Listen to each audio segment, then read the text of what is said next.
construct a stem leaf plot.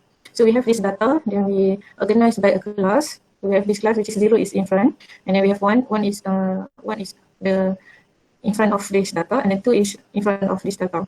Okay, so now we create the 10 and the 1. The stem value are 0, 1, 2. So stem is 0, 1, 2. The in front of this data 0, 1, and 2. And then we have we put another place for each of the value in the list. So we put another value. We get this, which is we have 2, 3, 3. Okay, just follow the, and then here is 0, 0, 1, 2, 3, and so on.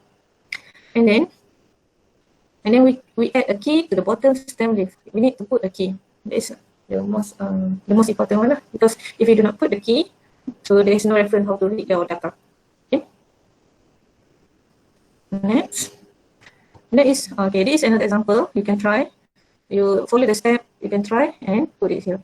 So here is the if we want to read this table, okay, is this solution. So here the first we need to read, which is 0. What's bar? This bar 2. So this is 2.2. So there is a decimal here. So we organize with class 2, class 3, class 4, and 5. Okay, now how to build a box plot. Okay, box plot is we need to find Q1, minimum point, maximum point. We need to find Q2, which is Q2 is a median. Okay, so Q1 is 25% from the data. Q3 is 25, also the 25% from the data set. This box which depends on the data, how the distribution of the data. Okay, so the plot is constructed based on the 5 number summary.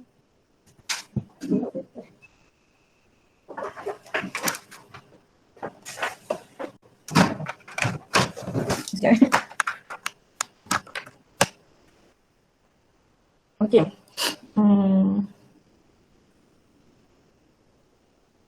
Comment. Okay, comment. Okay. The plot is constructed based on the 5 number summary of a data set which consists of minimum. Okay, first is minimum point. And then we need to have a quartile, 2, 3, 4, and the last one is maximum, 5. Okay. Okay. So based on figure 1.1, the dataset is divided into 4 regions, which is 25%, and the median is 55% of the dataset. Dataset meaning we need to manipulate that first, and then we transform to the graph. Okay. So histogram. Histogram is used to display frequency of distribution shape of the set of continuous data. Okay, continuous data, useful for the larger data set. And then line chart time used to display how variable change over the time. How variable change to the time. That is the keyword actually. Which is usually we use the chart, the histogram chart, line chart, frequency polygon. Display data by using line connect to the point for the frequency at the class middle mode. Okay, sekarang this is the point, and then the frequency are represented by height and point. So meaning frequency just show the frequency. Show the frequency, for example, COVID-19 case. So there is the data is represented by frequency polygon, right? By day time, right? We use a time, and then or give a display cumulative frequency. Cumulative frequency, which is usually used for portfolio in trading and so on. But we also can use for example, we can use for COVID-19 to show the data cumulative. So now you can know that how the case of COVID-19 is grow based on the frequency curve and the cumulative curve. How from that data we can estimate prediction or give a suggestion so that the data is not very high. So the case not very high. If the data is very high, so what should the government do? That is the thing that they decide based on the data, and then they try to make the case goes to 0. That's the how they use that data. And then stem and leaf plot is to display distribution of the data through organizing data, sorting and graphing into a 2 column. So the stem and leaf plot ni dia special sikit lah kan. They just use a 2 column. The advantage of this plot over histogram is the plot retain the actual data. So they retain the actual data. Maksudnya kita guna actual data. Kalau Instagram soalnya kita dah hilang dah data sebenarnya. Which is kita ambil frekuensi kan. That's the thing lah. So data sebenarnya dia tak ada. So not suitable for a larger data set. So it just for a smaller data set. Okay. Dia tak sesuai lah untuk yang besar tak sesuai. Okay. Box plot is just a number of summary. Minimum, they want to summarize lah. The minimal, first quartile, second quartile, median, third quartile, and the maximum to say the solution of the data set. Okay, summarize, meaning the box plot is more to summarize. we can conclude from the box plot, we can conclude what is the data represent. Okay. Identify the shape of the distribution. So we have three types of distribution. We have skew, left to skew, meaning the most of data value are concentrated or clustered to the right and the tail to the left at the peak. So kat sini kita tengok ni by using histogram lah kan. But by using box plot, kita akan tengok dia punya perubahan data. Dia punya box goes to the, this box goes to the right, tail yang akan ke sini. So kita lah membezakan, okay? Because the data banyak kat sini. Data kat sini, data kat sini kan. Okay, and then untuk ini data kat sini banyak. Jadi normal lah, normal distribution. So you ingat satu, yang satu lagi automatic reverse lah.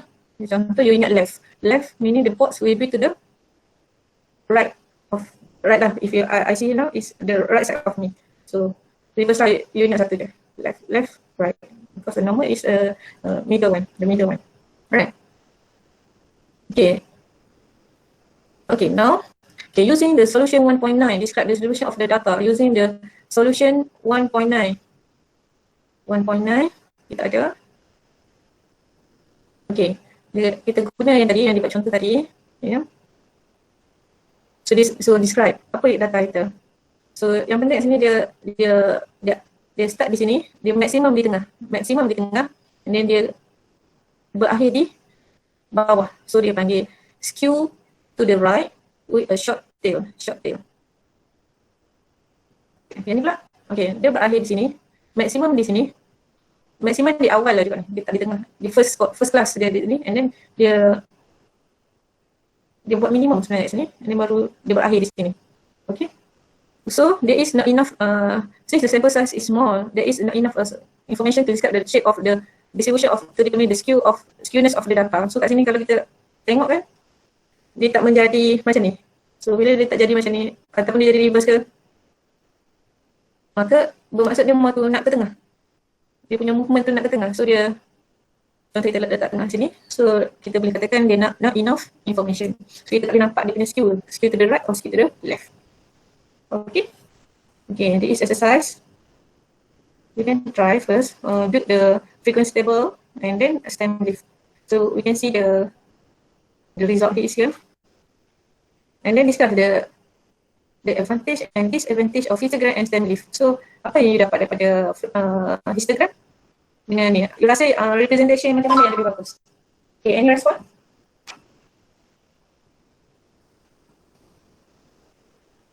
Any response?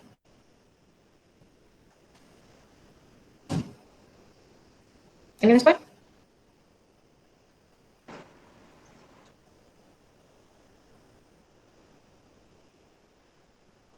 Saya ada respon, tak ada orang. Tak ada orang dengar kan? Khalil Imran. Mana Khalil Imran? Khalil? Khalil Imran, tak ada? Tak ada Kita absen lah? Ada. Okay, so based on this graph, yang mana lebih bagus untuk represent data? Untuk you punya side lah. Based on you punya understand.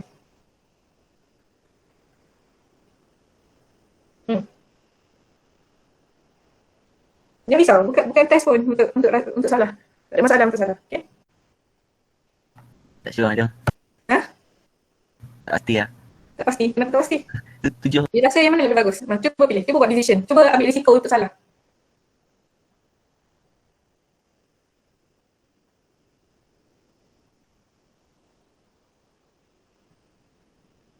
Hello? Bukan box tu. Ha? Bukan box Box. Tak lebih suka box lah. Kenapa? Senang sikit untuk saya ke tak tahu. Senang betul. Saya pun sebenarnya box juga sebenarnya. Ini dia macam tak berapa ni sangat, tak nampak dia punya ni. Cuma kita nampak dia punya skew je. Okay, thank you. And numerical data presentation. So we have data can be described by present in a numerical form. Sometimes graphical data presentation may not very helpful for our study and numerical summary. And presentation are better is conveying meaningful information. There are three important methods which include measure of central tendency. So if we need to have a numerical data representation, we need to analyze what is the central tendency, measurement of dispersion, and measurement of position. We need to know this, everything this, and then we can get the data by using the numerical data representation. For example, we find the mean, median, mode, and so on. Okay. Okay, interpreting and reasoning about numerical data. So in this topic, we present the related formula used to compute all the measure. Since technology enables us to compute this measure automatically, it's not important to memorize all the formula. And let's concern on how to perform the calculation. We just need to know how to perform the calculation. Because dekat sekarang ni kita dekat Google tu, dia ada calculator, just masukkan data. Alright? And then instead of students should focus on understanding the value of calculator and the interpretation. So you just need to understand how to describe the median, the mode and so on. Okay, measure of the tendency. Mean, median and mode. So median is the valence point, the sum of the data value and divided by the number of the data value in the sample. Okay, remember the sample. Median, quantitative and ordinal. So dia ada dua lah, especially dekat ordinal yang kita tak boleh nak kira. So yang tu wajib ada median. Okay, middle data, middle yang paling tengah, data yang kat tengah. When we order, bila kita susun daripada kecil sehingga besar, kita ambil position, okay? Position yang paling tengah. Position, this is position. This is position. Okay. Ada mode. Mode is the most common frequent data value in the data set. Most common, paling banyak, paling tinggi. Okay, mode. Mode ni paling tinggi. Okay. Okay. Time to keeping. Let's us relate statistic with a common practice around you. Which of these measure is the most commonly used and why? Median, mean dengan mode. Yang mana paling selalu digunakan? Sarah Syazwani. Sarah Syazwani, Mean kot. Mean. Ya, mean. Biasa mean purata kan? Biasa kita nak tengok purata. Berapa secara purata. Purata ni apa? Sama lah. Yang paling, apa kata?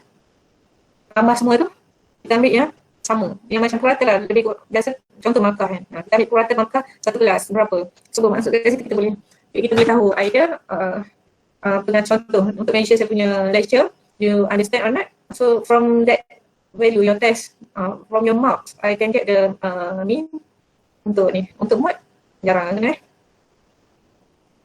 Masa macam sikit je 55 orang. Alright.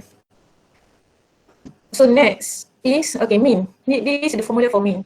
Okay, mean is the value of a sample and tak ada samples. We select from the original data, we select a sample. So that we find the mean. Median is position. That's why we need to remember it is a position. If the even, we need to n plus 1. Okay. So position, if the data is even, so it's you need to plus 1 lah. And then the most frequency data yang paling tinggi lah. Apa yang paling tinggi, data mana yang repeating paling tinggi, yang repeat banyak kali. Okay. So now, pelabu asap kat sini. Kita pergi ke example Example, calculate the ungroup mean of the external genital night shift from example 1.1. Okay, example 1.1. Kita tengok example 1.1. Kita nak cari mean. So apa? Example ni 19. 1.1. Nah ni example 1.1 Nak cari mean, you ambil data ni. You tambah, you kira berapa size dia. Okay. Kira berapa size dia, bagi 20. Dan kita dapatlah purata of the diameter. So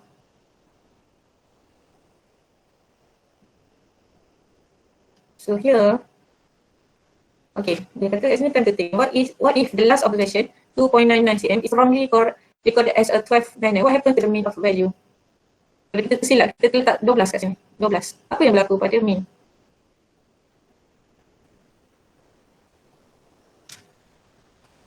Apa berlaku pada mean? Ni, external. Apa berlaku pada mean? Kita tu salah ambil. Apa berlaku pada mean? Ni senyap saja. Ada orang tak ni? Apa berlaku pada mean kalau kita letak 12 kat sini? Mean tu salah. Mean tu salah, betul. Saya tidak jawab. Tak ada idea. Betul, mean tu salah. And then mean akan lagi besar. Sebab kita ambil value of mean lagi besar. Kalau tersalah kecil, dia akan mengurangkan the mean of this value lah, kan? Dia akan higher than this 3.0016 cm. Dia nak suruh fikir sekejap. Okay, and then for example 1.14, find the median of this data and then interpret the median value. So we have a median. Kalau saya dululah gaya saya sekolah-sekolah dulu, saya buat macam ni. Saya gerak 2, ni saya gerak 2. Saya gerak 2, dan ni pun saya gerak 2. Okay, kat sini lah. Okay, so dia even kan. So dia kata 4th and 5th data value. So kita ambil data value ni, ambil 3 sampai. Oh, yang ni kita tak susun lagi, sorry. Susun dulu. Susun, and then 3 dengan 4 ni, tambah, bagi 2. Nampak orang tersenyum ke? Okay, tu menjadi kita. Alright. And then the median of the data is given by 3.5 ni. 3 tambah 2. So the median is 3.5. Okay. Therefore, 50% of the data set is below than 3.5. So bila kita dah ambil median kat sini, separuh daripada ni adalah bawah 3.5. Separuh lagi ada kat atas. Jadi ambil titik tengah. Okay, dia kata, if we have a new observation, let's say we take 3, another one. There is any change in the median value. Why and why not? Any change? Ada tak changes dia? Apa nak jawab ni? Saya bagi markah. Ada. Ada perubahan. Apa perubahan dia? So median dia akan jadi berapa? 3. Apa dia dapat? 3. Alisha, Syafita. Okay, letak dekat ni. Sambil 3 orang. 3 seorang. Okay. Alisha, Syafika letak. Yang lain tak ada kot. Dah biar, time's up. Right. Dia letak kat sini, nanti saya tengok balik. Alright. Then, because apa? Sebab when we add another data, so position, dia letakkan position. So the position here is 3 here, another set. So there will be 3 will be our median yang tengah. So there is involve position. Okay. Find the mode of the observation. Okay, mode. So now bila mode, dia nak the highest frequency. So the highest frequency, kita kira dulu. Kita kira, tapi sebab data kecil, just let's assume, which is 3 is repeated 2 times. And the rest of the data is just one time. Okay, now median. Median, mean, median, mode. Okay, so median is this. We use this formula. So which is, this is sum of frequency, and then sum of frequency times the data, the mean. Median pula melibatkan L plus C, and then this Fj, which is L is a lower class boundary of median class, C is size of median class interval, and another one is cumulative, lower than median class. So ni formula dia lah, nanti you refer, nampak dia susah, tak adalah susah pun bila tengok data nanti. Okay, mode kita boleh cari the highest frequency. So first we need to know is L. L is lower class bound of the model class. Okay, model class, lower bound. Ambil lower bound. And then C is size of model class interval, and then delta 1 and 2 here, delta 1 is different between the model class frequency before and after. Before it, and delta 2 is a different between model class frequency and the class after it. Okay, that is the difference. So first is delta 1, and then the denominator is alpha delta 1 plus delta 2. The class with the highest frequency is the model class. Okay, kita ambil example kat sini ada example daripada still from the example 1.1, the same data set. Okay, from that data, first of all we need to build this table. Okay, build this table. First find this interval. Okay, this interval. Okay, this interval from that data, and then we find the frequency. Class mark is what? Apa maksud class mark ni? Class mark is Plus value yang tak dengar. external data tambah lagi load. Tak dengar lah. Sekejap kot kan. Ya, ini dengan table. Dua tambah pas dengan tambah dengan additional dapat 5 bagi dengan 2. Ya, bagi 2. Ni ada bagi 2 sebab frekuensi ni. Median. Kan? Sebab kita nak cari titik tengah kat sini kan. That's why kita bagi 2. So ini tambah yang ni bagi 2, dapat ni. Yang ni tambah yang ni bagi 2, dapat yang ni. Soalan lah. And then kita ada frekuensi, kita ada kelas yang kat tengah tu, dia panggil kelas mark. And then kita darab fx, darab siap-siap. And then kat sini bawah kita total out siap-siap. Okay, kalau ikutkan formula, terus kita boleh dapat fx i. Ni kita dah tak perlu buat lah sebab kita dah ada kat sini. Which is kita just plug in je, 60 by 20, which is kita akan dapat the mean of this data is 3 cm for the external diameter. Okay, ini dia dapat conclusion. Okay, from 1.13 and 1.6, we can see that the mean of the group and ungroup data is slightly different. This is due to the concept formula used to find the post mean. Precise answer is given by example 1.13, and as it represents the actual data value. From approximate answer is given by example 1.16, since the data value are grouped into class and frequency. Okay, example 1.13. Example 1.13 dia bagi the actual data, actual. Yang ni dia bagi approximate. So yang ni adalah 1.16. So this is the mean of approximate. Okay, kita approximate. Okay, ini kita approximate. Kenapa kita approximate? Kenapa kita kata approximate? Kenapa? Kenapa 1.3 is data yang actual? Okay, dia kata yang ni adalah data yang actual. Ni actual. Kenapa tadi ada di approximate yang ni jadi actual?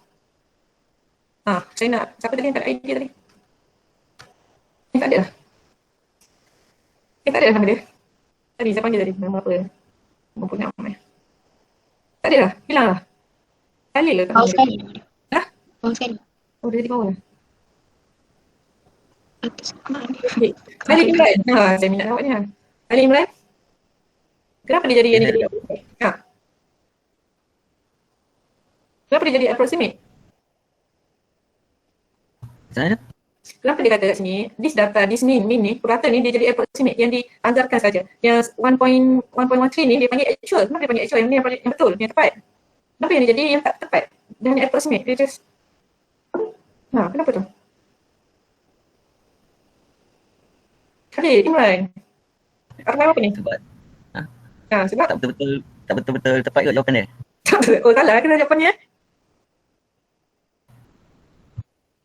Imran ke Khalil ni? Imran lah. Khalil mana? Khalil, tanya Imran Kalau Khalil Imran tu yang tepat kan. Kalau Imran belum tentu kan. Kau belajar lah. Kenapa maksud dia? Dia approximate because of this data. This data kita dah ambil middle tadi. Ingat tak kita ambil middle? Adakah kita ambil data ni daripada value sebenar? Plus mark ni, X ni. Adakah ni adalah value sebenar? Tadi. Tak kan? Dia bukan value sebenar. Kalau kita compare dengan 1.3, dia ambil exactly the value sebenar tu. Value yang ada tu dia ambil satu-satu dibahagi dengan sampel yang ada 20. Yang ni kita ambil, kita cari boundary, kita buat kelas, kita cari frekuensi, tapi bila kita buat numerical presentation, kita ambil the mean kat sini. Kita tak ambil exactly dia punya data, kita ambil mean, kita ambil purata saja. That's why sebenarnya apa yang kita dapat ni adalah estimation, benda tu tak exactly lah. Boleh? Bukan data kita dapat 2.92 pun, yang ni adalah hasil daripada tambah kelas ni je sebenarnya, betul? Tapi yang hasil tadi boleh digunakan, valid untuk digunakan sebab apa? Sebab cara kita represent data ni boleh diterima lah. Sebab dia ni dua sini satu. So is make sense lah kan untuk kita guna. Cuma kita kena tahu this mean is approximate because of the data that we use is from estimation, bukan the real data. Okay? Thank you Khalil Imran. Okay, ada. Apa? RY 44 dalam 40 kan? 44. Okay. Saya nak tahu nanti sebab kami kelas campur. Okay. For example, calculate and interpret the median of frequency distribution, example 1.4. So, median class, kita cari, kita ambil median class lah kan. Median ni apa? Position kan? Betul tak? Median. Betul. Position. So, sekarang kita ada berapa benaklah ni? Berapa sampel? Kita ada 20 sampel. So, position paling tengah 20 bahagi 2 lah, betul? Yang akan dapat 10, betul? Betul. Okay, so now 10 kat mana? 1, 2, 7, 8, 9, baru 9. 10 dekat sini. Data dekat sini. So, kita tak tahu kat mana tapi dia ada 9 kat sini. Meaning ni adalah dipanggil median class. Okay? Sebab dia melibatkan position. So kita kena tengok position ni lah. Okay, ingat tak kalau macam data yang simple, kita susul dulu, kita baru cari dia punya position kat tengah tu. Okay? Sama juga. Kita anggapkan 2 kita susul ke depan, lepas tu 7 kita susul, kita ambil yang kat tengah. So kita dapat listing. Okay? Alright. Then the middle of the value, ni dia pakai formula lah. Okay. Dia pakai formula tadi, apa tadi dia kata, yang ni adalah lower. 2.9 tu. 2.995 adalah lower bound. And then 0.05 tu apa tadi? Tengok formula dia. Tapi ada buku. Siapa dah beli buku dah? Nah, C. Senang tak? Tu ada C. Center 0.05. Maksudnya berapa difference dia lah. Ini berapa difference untuk this class lah. C tu ada difference of this class kan. 0.05. C is 0.05. Kenapa 0.05? Size of the median. Apa tadi? Size of the median class. Size of the median class. C is size of the median class. Median class tadi. Okay. Ini dua median class dia. Okay. Size of median class. So median class kita ada berapa ni? 2.0, 0.02 kan? 0.05. 0.05 ni. Yang belakang kalau depan. Depan. Itu. 0.05. So C sebenarnya size class tu. So just tolak yang ni, tak ada bisa okay. And then 10 tu apa? 10 dia tulis apa tadi? Frekuensi, total frekuensi bagi 2, tolak 1. Ada susah gila dia punya ni. Susah gila dia punya dia punya formula. You boleh try lah, tapi dia punya paling senang you nak ingat adalah you bagi 2, you tambah 10. Betul. You tambah 20 ni bagi 2. So kedudukan ke 10. Kedudukan 10 you kira ni kat mana. So itu paling senang lah. So otherwise you pakai this formula. Okay? Untuk dapatkan median. Dia dapat exactly lah dengan yang sebelum ni. then middle value external diameter, shift data is given by this. Ini untuk dapatkan tapi masalahnya tak boleh kalau you pakai method saya ni. Cuma you tahu dah kat mana. You still kena guna formula ni. And then baru dapat exactly the purata je lah. Bukan median. Okay, next. Okay, find the sample mode. Okay, mode adalah highest frequency. Highest, paling tinggi kan.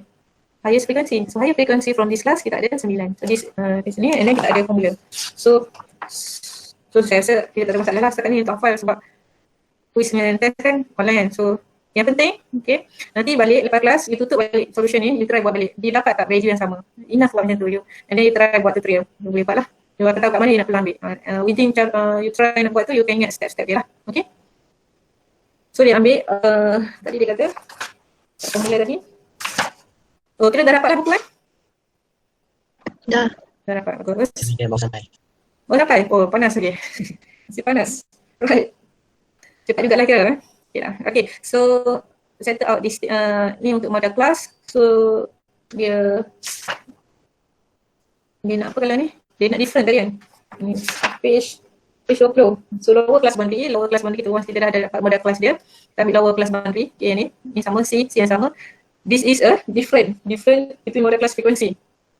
So 8 is the highest. Different between model class frequency and the class after it. Different. So kita kena ambil 9 minus 1, betul? Boleh tak? Ya, boleh. 9 minus 1, so dapat 8. So just boleh dapat kan? Okay, dapat dalam calculator, kita letakkan kalau lah value dia. Right, so dapatlah dia punya apa ni? Modal lah tadi. Mode. So menjawab dah soalan, mode is the mode of the frequency. Okay, so relationship between mean, median, mode and shape of distribution. So kalau medium, kalau dia equal paling senang. So dia symmetry, left to rescue when mean. Median ni rendah, kurang. Maksudnya dia ke kiri, kan? Ke kiri, and mode paling atas adalah di atas sekali. Maka dia akan jadi skew to the left. Skew to the right, reverse lah. Okay. Macam dia straight kan. Boleh lah untuk nanti you boleh fikir-fikirkan. Okay, what is the value of the mean is less than the median. If you rescue data, the value of the mean is less than median. Okay, dia kurang daripada median. And then try create the own example and a mean of the less. You try lah, try je. Tengok dapat tak apa yang dibuat conclusion ni. Okay. Okay. Okay, now kita pergi ke figure 1.12, which is this figure show the graphical and numerical data representation to illustrate the relationship between the measurement of the data tendency and shape of distribution. Okay, so sekarang kita ada, so kat sini mean less than median. The skew to the left, kan? Skew to the left because of, okay, kita ada mean kat sini, 53 kat bawah ni, mode kat atas and then median kat tengah. Yang ni symmetry senang lah. Yang ni, mean tu besar pula. Jauh dengan median. And then mode dia belah kanan, lagi kecil lah. So dia menyebabkan skew to the right. Macam tu sebenarnya dia punya. Okay, what do you think of the interdistribution of all Malaysia worker? What make you say that? What do you think? Tapi tak boleh nak ni sangat, kecuali kita dapat data, kita boleh buat lah interpretation and kita boleh buat conclusion. What is the median mean and what is the data represent, skew to the left or skew to the right, if you have data. Alright, mean. Summary, this is a summary. Mean is a balance point. Median is positionally 50-50% in between. Mode is the most frequency data. When you to use, you can read by yourself. Okay, we go to exercise 1.2. Exercise 1.2, you also can try lah. Okay, find the tendency using the group data approach, which the best measurement, describe the data and why. You can try at your home. And then measure, kita start sini. Sedikitkan sikit, okay? But you ada buku kan? Alright. Next is mode tadi. Measure of dispersion. The measure of dispersion we talk about describe the degree of which set of the data tends to spread around the mean value. It shows whether the data set is focused around the mean or scattered around. The common measure of dispersion range variance. Standard deviation interquartile range IQR. So range is apa namanya sela kan? Range is the simplest form of the data dispersion obtained by subtracting the largest value to the lowest value of the data set. Range. Berapa range dia? Saya tengok apa dalam sama YouTube. Ni kita ada variance. Variance adalah average of square distance of each data value from the mean. Square distance, maksudnya daripada mean tu, dia cari beza antara mean dengan that data tu, and then dia square and square lah. Dia square distance tu. And then kita ada standard deviation is square root the variance. Maksudnya, tadi kita square kan. And then kita square root the variance. So, bila kita tanya pasal square root distance dia ada negative value ke tak? Distance, contoh kita nak cari distance, value from the mean. Kita ada mean, contoh 20 mean kita. Dan kita ada data 30. Kita cari distance dia 30 tolak 20. Dari 30 tolak 20, kita dapat 10. Okay, so 10 tu, distance ni wujud tak dalam bentuk negatif? Tak ada. Tak ada. So, dia nak mengatakan benda ni nak suruh dia positif, that's why dia square. And then dia ada wujud tadi standard deviation, so ada square root of variance. Jadi kita ada interquartile IQ up. Okay, the measurement is for quartile IQ up middle 50% of the data set. Okay, so kita boleh tengok lagi. Kita scroll down. This is for ungrouped data. Ungrouped data maksudnya dia tak ada data terkecil biasanya. Kita tak di-groupkan. So tak ada kelas. Biasanya kita ada kelas kan? Ini tak ada kelas. So still benda sama, cuma kita tak ada frekuensi. Kita tak beza dia. Group data, no frequency. Okay, ya, group data dia ada frekuensi. Sebab apa tadi? Sebab dia melibatkan table kan? Okay, dia akan melibatkan table. Oh, ni kot saya rasa. Okay, this is for group data. So group data dia melibatkan frekuensi. Benda sama dia, cuma dia tak melibatkan table. Frekuensi. So, senang je sebab dia data yang kecil biasanya, and then quartile is Q3 minus Q1. So kat sini kita tengok dia ada two of distribution plot, kita ada two distribution with a different dispersion and the same mean. Mean dia sama tapi dispersion maksudnya bukaan dia tu berbeza. Dia punya data tu berbeza. Mean dia sama. Boleh kira mean dia sama tapi data dia berbeza. Pada distribution tu berbeza.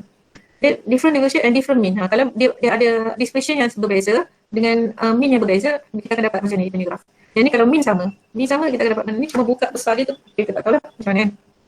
So the interquartile range IQR concept as measure of dispersion will be discussed along the quartile under the topic of measure of position. So quartile based on position tapi dia bergantung kepada mean tu. Okay. So for example 1.19. So calculate the variance, standard deviation and standard deviation of example 1.1. Still pakai data yang sama, cuma kita tambah daripada mean, kita tambah variance, okay, variance S square, standard deviation square root of S. So S lah. Okay, standard deviation is square root of S. So masukkan dalam formula, kita cari mean dia, mean. Ni mean, tolak mean lepas tu square, bahagikan berapa sampel kita ada, tolak 1. Okay. Untuk group data, ni formula dia which is nampak besar lah nampak ni, tapi sebenarnya semua ni kita dah kira dalam table, so dia mudah untuk kira. For example, kita ada this example 1.20, so kita ada so cari variance and standard deviation. So masukkan formula, dalam formula tu kita terus kira x square fx, okay, kat sini kita ada x square fx, xfx, okay, xfx kita ada summation of x mana kat sini? This is summation of x. Summation of x. Tak ada, itu saja. Cuma yang ni tak ada 1. So dia masukkan dalam formula dapat ni. And then make sure your data ada benar ni. Ni semua markah lah ni bila kali cari. Okay. Ni jangan risau. Buat dia dulu. Kadang-kadang kita kadang confuse kan. Cuma kalau you salah masuk data, you salah value lah. Tapi method is still ada. Okay. Then dia suruh discuss apa dia punya ni. So saya skip lah yang ni. So the summary, which the measure to use. So you boleh buat summary sikit lah kat sini. Dia punya based on sheet apa semua. Okay, the application of MCT and MD, describing data using empirical rules. Okay. Measure of dispersion, this is MD. Okay. MCT, measure of central line tendency. Yang sebelum ni, yang kita discuss sebelum ni, okay. Okay, so 68% of the data value lies in interval of this. Okay, dia dah buat 1 minus S, mean plus S. And then untuk 90% of data value lies on this value. And then 99.7 will be lies on this interval. Okay. 3S minus 3S. Okay. Tak kira sangat saya ni. Ini maksud dia. Maksudnya nanti kita sebenarnya akan cari this thing nanti. Kita akan discuss banyak pasal benda ni. Yang kecil. Untuk nak tahu dia punya apa data, distribution data tu. That's why kita nak cari distribution data. So bila dia terkeluar kat sini tu mungkin kita boleh abaikan ke macam mana tu kita akan buat decision lah nanti. Kita akan cari macam mana untuk buat decision. Okay. Example. The sample mean of the external diameter, this example 1.1 is 3.001 cm. And so assume the data value of schematic distribution with a standard deviation, okay, dia ada standard deviation 0.047. And then describe the external diameter of the external range here within 60% quartile of empirical rules. Okay. First, dia nak 68. So kita tengok balik 68. Kita dapatkan interval this interval. In between this interval. Okay, so kita kira dah interval tu. Kita dah ada mean tadi. So S kita ada 0.047. So kita dapat this interval. So the 68% of external diameter value fall within 2.954 to 3.048 cm. Kalau kita consider 38% punya apa dia punya data set of the data value. So kita akan dapat this range. Okay, the second one is estimate the percentage of external diameter that fall in between this. Yang ni dia terbalik pula. Dia nak tahu berapa persen ni sebenarnya. So macam mana kita cari? Kita mean asal formula adalah ni kan. Okay. And then kita dapat this is actually 99.7%. Kita dapat okay. Thus 2.86 cm and 3.142 cm are three standard deviation to the left and to the right of the mean. And meaning kalau kita ada mean, tadi dia kata dia kita ada mean kita adalah 3 kan, 3.1, so 3.001 kat sini. So bila dia kata maksudnya 2.86 to the left and to the right 3.142. Okay. Dia kata to the left and to the right of the mean. So ini adalah sini adalah 68%. Okay. And then for this percent, this thing, ini yang second ni adalah in between 90% daripada mean tadi, mean. So 2.86. Estimate percentage is never fall between 2.8 and 3.142. Yeah. One standard deviation sekarang. Yang ni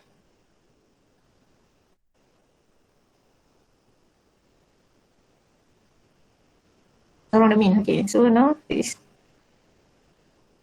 Therefore, for the empirical value of about 1990.7 of the external diameter value fall in between this.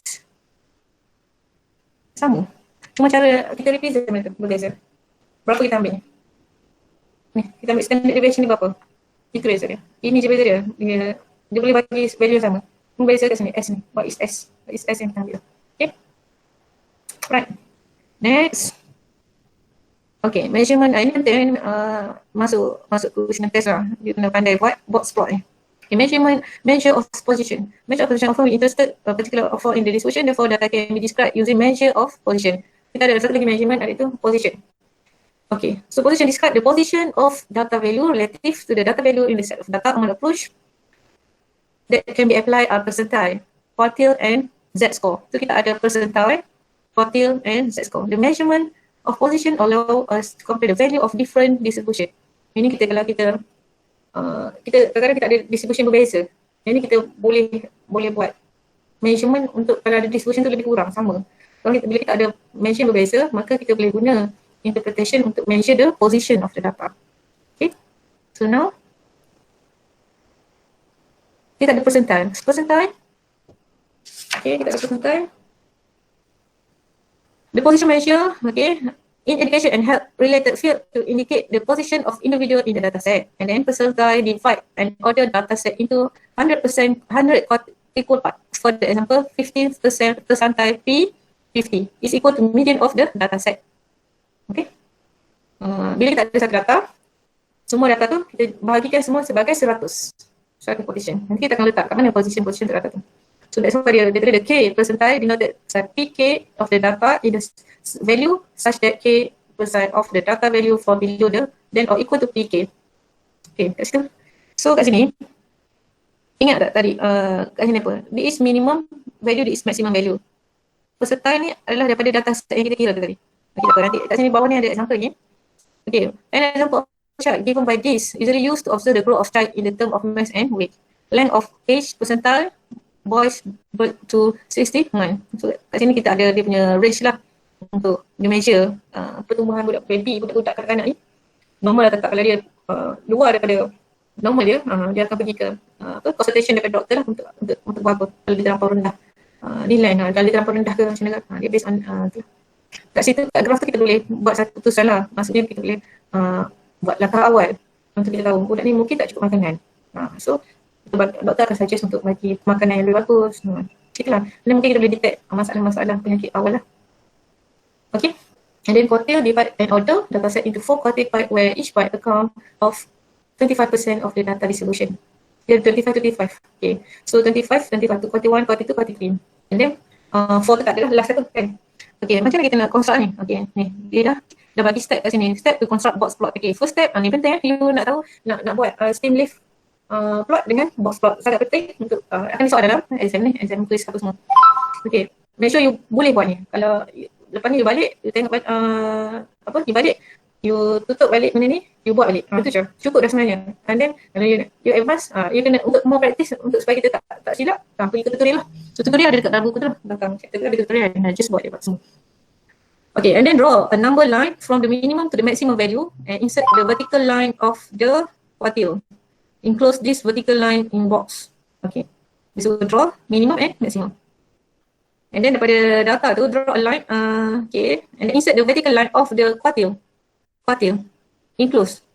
Okay, dekat sini kata the middle value of the first half of the order dataset quartile 1. First half of the order susuk ni. And then quartile 2 adalah median of value in the dataset. Median dia.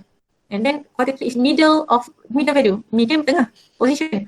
Middle value in the second half kita ambil yang tengah tu. Kat mana dia? Okay, next adalah apa lagi kan? Dia buat example lah, satu kan. Okay, find for Q1, Q2, Q3 and IQR. IQR apa? Q3 minus Q? Tak ingat lah? Q1. Okay. This is IQR. Okay. Okay, construct and interpret this data. Okay, this data first sort susun. Okay, susun dia balik daripada kecil sampai besar. And then find. Okay, first Q2 median ni tengah kan? Tengah of the data value. Okay, ambil ni tengah. Ambil yang tengah. Maksudnya kita ada 13. Okay, kita ambil position tengah. Position dia based on position. So, ambil yang tengah. Yang ni kita ada sini dengan sini kan. So, akhirnya kita bertemu di sini. 13 dengan 15. 13 tambah 15 bagi 2 dapat 14. So, it is our Q2. Okay, and then median of data value less than Q2. Okay, median of data less than Q2. Okay, yang less than Q2 adalah kat sini. Dia bertukar semua. Okay, less than Q2 adalah kat sini. Betul. Less than Q2 ni 5, 6, 12, 13. And then kita ambil yang paling tengah. Cari yang tengah. Rupanya ada 6 dengan 12. 6 bagi 12 bagi 2 dapat 9. This is Q1. Q3 ambil yang sebelah sini pula. Ambil yang sebelah sini, cari yang tengah. Yang tengah ada 18 tambah 22 bagi 2 dapat 20. This is Q3. So dapat tak cari Q3 minus Q1? Kita dapatlah IQR. Okay, then step 3, draw the number of line from the minimum and the maximum. Minimum kita ada 5, kita ada 5. And maximum kita ada 50, betul? Quartile 1 kita ada 9 tadi. Quartile 2, 14, quartile 3, Q3 kita ada 20. So dia kat sini. Dia buatlah. Kalau tak ada kan. And then draw the line Q1 to the minimum value and Q3 the maximum value. And then distribution of, kat sini kita boleh tengok dia distribution data skew to the right or positively skew. Dia boleh dua lah kalau tak ada. Dia punya term dia adalah skew to the right or positively skew. Boleh. Ada nak tanya kat sini? Boleh try tak? Kita tidur. Boleh doktor. Ya, Boleh. senang ke mudah? Senang mudah. Senang dan mudah. Senang. Alhamdulillah. Good. Okay, Z-score. Z-score ni apa pula? Standard score, Z-score is tell how many standard deviation of data value above or below the mean. Dia nak tahu dia atas mean atau bawah mean. So dia ada, ingat tak sampel select, kita ambil selected random. Tapi kalau population, kita ambil exactly data tu. Maksudnya kita tak ambil sampel lah, kita ambil semua dalam data tu. Kita consider semua, kita ambil sikit je. Ni kita ambil sikit je. Ini dia punya formula untuk Z. So Z-score. So for example, okay, pada example sini, kita ada student score 65 on the EQT 271 test with a mean of 50. Mean kita 50. Okay, sekarang kita kena identify dia is what? Dia is sample ke apa ni? Or population. Standard deviation is 10. Okay. And then dia is mean 50. She score, okay, now dia ada 60. Okay, dia score dalam 5. A student score 65. A student score 65. Okay, ada seorang student tu dia score 65. Okay. And then she score berapa ni? 30.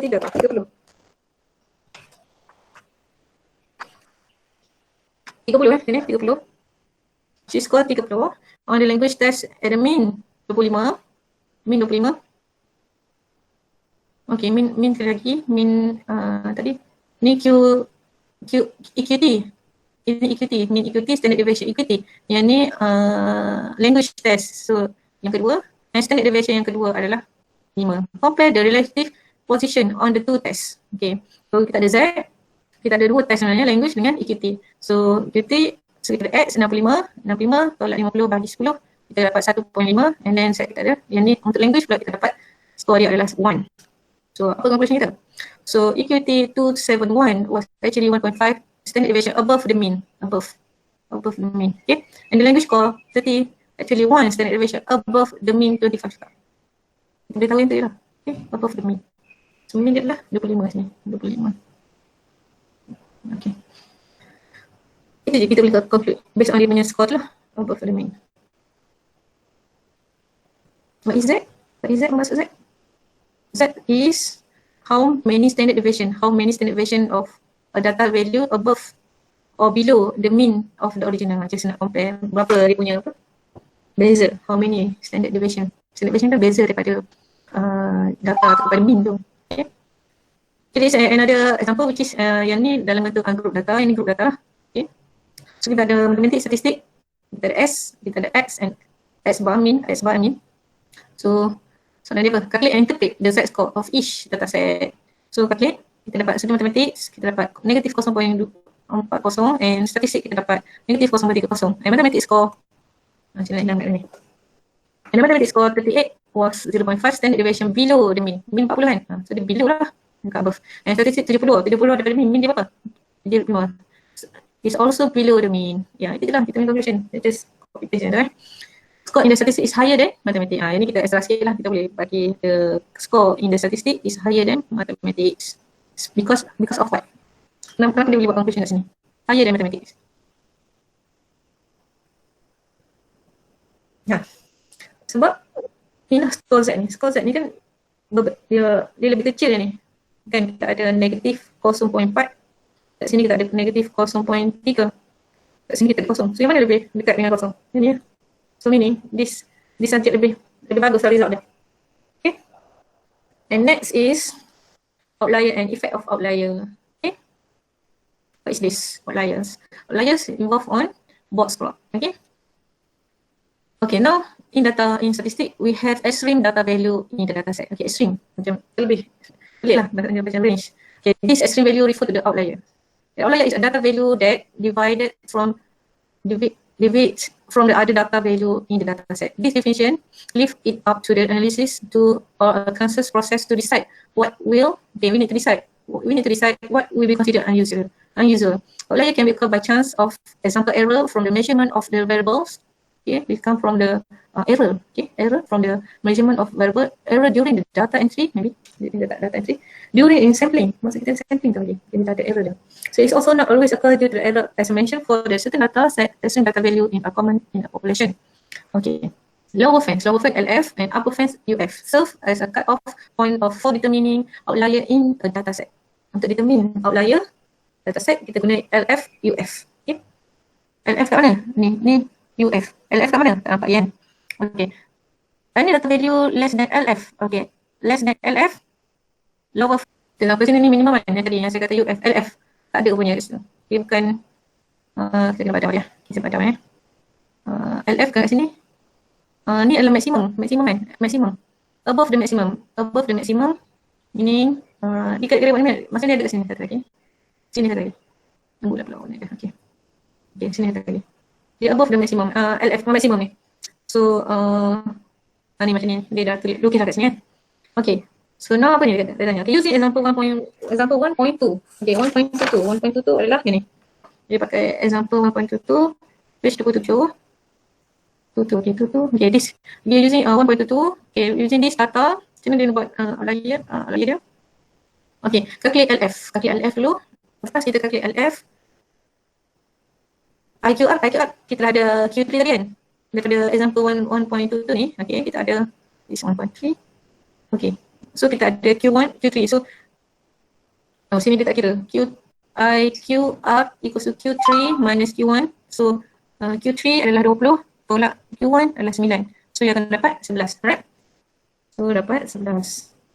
IQR dapat 11. Lower fence IQR, so dia masuk dalam formula, dapat negatif 7.5. Upper fence dia dapat 36.5. Upper outlier fence kita ada 5.3. So sini tak ada outlier. Boleh tengok outlier dia. Okay, yes, there is an outlier 50. The outlier is considered mild because it lies to the upper fence and the lower upper outlier fence. Dia Dikira main je. Dia tak ekstrim lah, dikira main sebab dia hanya berada di antara upper tu lagi. Bukan dekat ekstrim lagi, okay? Okay, then habis exercise. Okay, you can try this. Yang penting